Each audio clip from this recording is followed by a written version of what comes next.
All right, I get a lot of emails and questions that really sparked this next video. It made me think a lot about the reason why we started our own business in the first place. There's a lot of reasons why. You know, the luxury of saying you're your own business owner is kind of cool. You know, the more money that we think we should be getting, the fact that we hated our manager in the first place, and we pulled the whole Jerry Maguire, leaving the office, who's coming with me mentality. Maybe that was just me. But we can't forget that. We can't forget what our reasons were for starting our own business. If you were working at a bar or restaurant before and you decided to become a mobile bartender, it was because you didn't like certain aspects of working behind the bar, whether it was the crappy manager, the rude customers, the bad shifts, the coworkers, all that stuff. You weren't in control. And with your own bartending business, you have the ability to be in control and make more money. What I see happening is that we let our customers now control us. We let them become that crappy manager that we were trying to run away from. And we start doing the things that we hated when we were working at the bar. One example is I have clients that are talking about, oh, they want me to bring a blender because they want margaritas and daiquiris at this, you know, luau party they're doing. I don't have a blender. What should I do?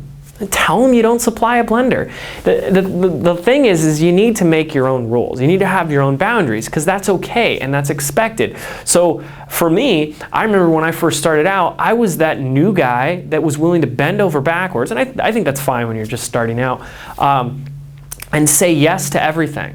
But what you'll notice is you get burned a few times, and sometimes that's good because it allows you to put your foot down and tell people no to things that you don't want to do. So, you know, when I first started out, it was 6 hours of bartending. 6 hours of bartending for like 150 bucks. Now I'm down to only 4 hours, and then you got to pay me extra. I used to bring a blender. Now I say no way. Have you ever worked in a backyard party with no sink and a blender? It is an absolute nightmare.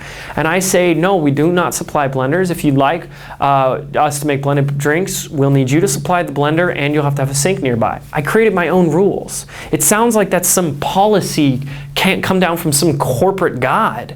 That was me making my own rules, and you need to remind yourself of that. If you're doing one thing in your business you don't like, there are two things you can do. You can either outsource it and have someone else do it, or you can eliminate it and not do it.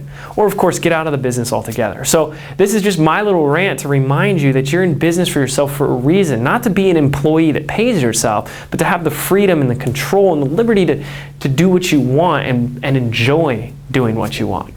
So this has been another Mobile Bartending Tip of the Week. I'm James Wedmore, and I'll see you next time. Take care.